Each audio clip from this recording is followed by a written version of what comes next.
SCP-110 Subterranean City. Object Class Euclid. Special Containment Procedures. The entrance to SCP-110 is to remain closed off at all times unless otherwise permitted by O5. The land covering SCP-110, roughly 6 square kilometers, is to be developed into a suburban area that will not attract the attention of the general public. Any movement that SCP-110 might make is to be explained as minute seismic activity. Further complaints are to be ignored. Description: SCP-110 is an entire city that was found to be buried 0.5 kilometers underneath a large farm in New York. Survey Teams 2 and 3 concluded that the amount of surface area that the city is buried under covers approximately 6 square kilometers. Numerous items of high interest have been discovered within SCP-110 and will henceforth be labeled as SCP-110-XX. Known history of SCP-110. August 11th, 19. A large earthquake occurs in rural New York, far away from any city centers. The only casualties were a man and his dog, so no significant media attention was given to the event. May 15th, 19. Minor earthquakes continue to occur in SCP-110's general area. The U.S. federal government dispatches a team of geologists to the site to determine the cause. Results come back inconclusive. May 16th, 19. SCP Excavation Team 03 is ordered to investigate the site. Upon arrival, the team is greeted by SCP-110-01, who is then detained and moved to for further questioning. May 24th, 19. Information gained from SCP-110-01 and SCP reveal that there has been a large temporal disturbance in the area of SCP-110 that has been causing earthquakes due to displacement of soil and rock. Another SCP excavation team is sent to the site. February 9th, 2000. After many months of work, SCP excavation teams 04 and 05 are only able to reveal the strong, impenetrable, concrete-like shell of SCP-110. Investigation is halted until further information becomes available. July 25th, 2000. Due to the recent decoding and decryption of the files contained on SCP, schematics of SCP-110 have become available. Excavation Teams 04 and 05 are sent back on-site to locate the primary entrance of SCP-110. August 4th, 2000. The entrance to SCP-110 has been discovered, and the excavation teams are immediately met with what can only be described as a foul odor. SCP-110 has been an active Class 4 city, but due to a temporal accident, its core services were heavily damaged and the entire city was displaced. Work begins to cover up the existence of SCP-110, its excavation, and the thousands of dead civilians inside. Layout of SCP-110. The general layout of SCP-110 is essentially a series of concentric rings connected by tram, train, and other transportation lines. Surveyors have determined that SCP-110 has numerous sections and levels to it, all with specific functions, which shall be described in greater detail here. Core services. The numerous maps posted in what were high-traffic areas of SCP-110 labeled a central column of assorted utilities as core services. Upon exploration, which was limited due to heavy security restrictions, SCP Exploration Team 01 discovered a myriad of technologies that kept the underground city self-sufficient.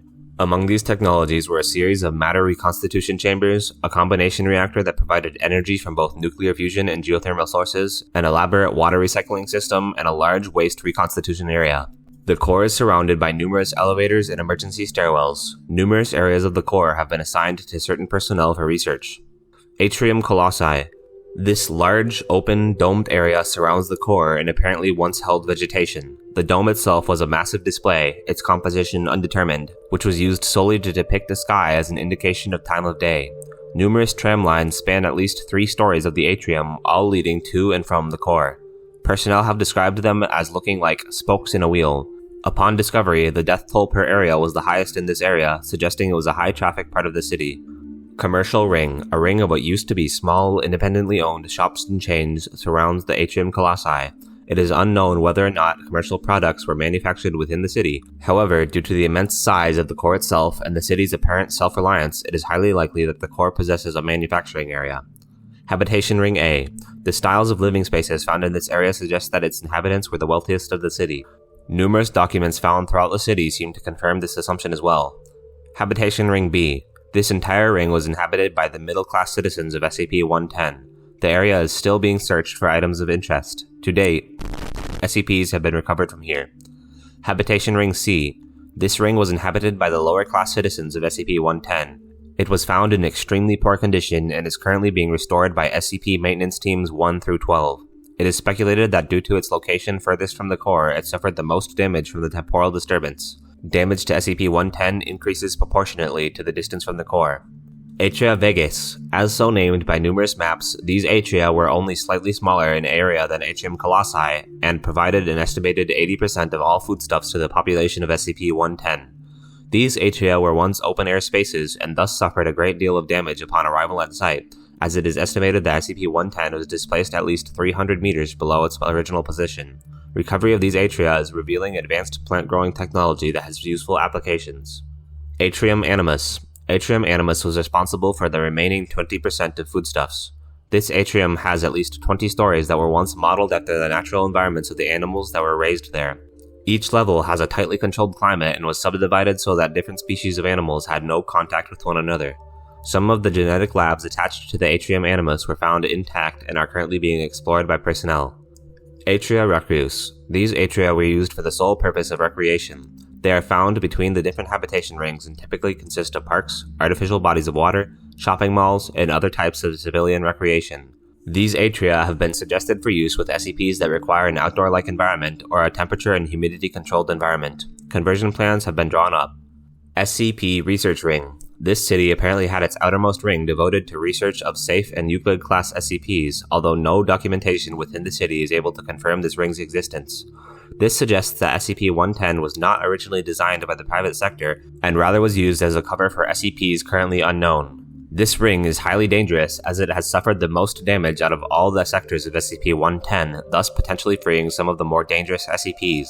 Only 2 members of SCP Exploration Team 03 have survived exploring this ring. Their accounts are contained within Document 110-F. Architectural styles of SCP-110.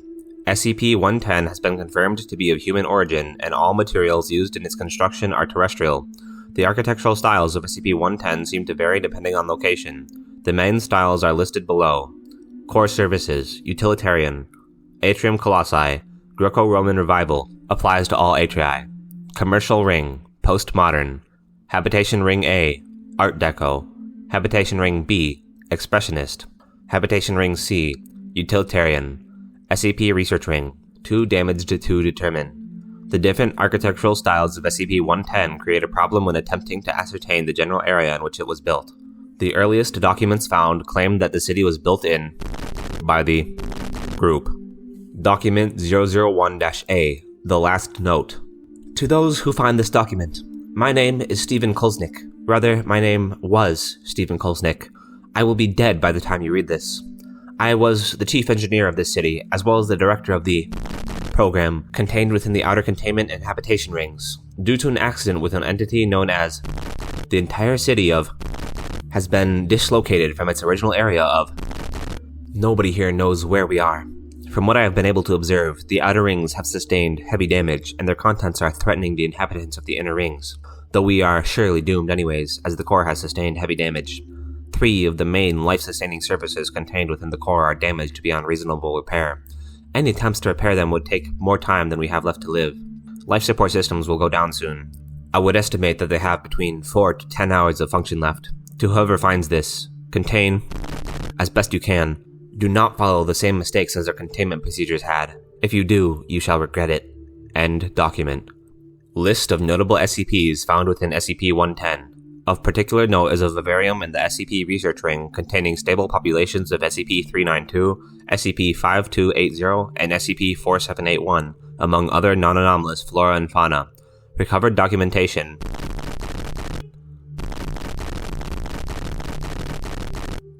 End file.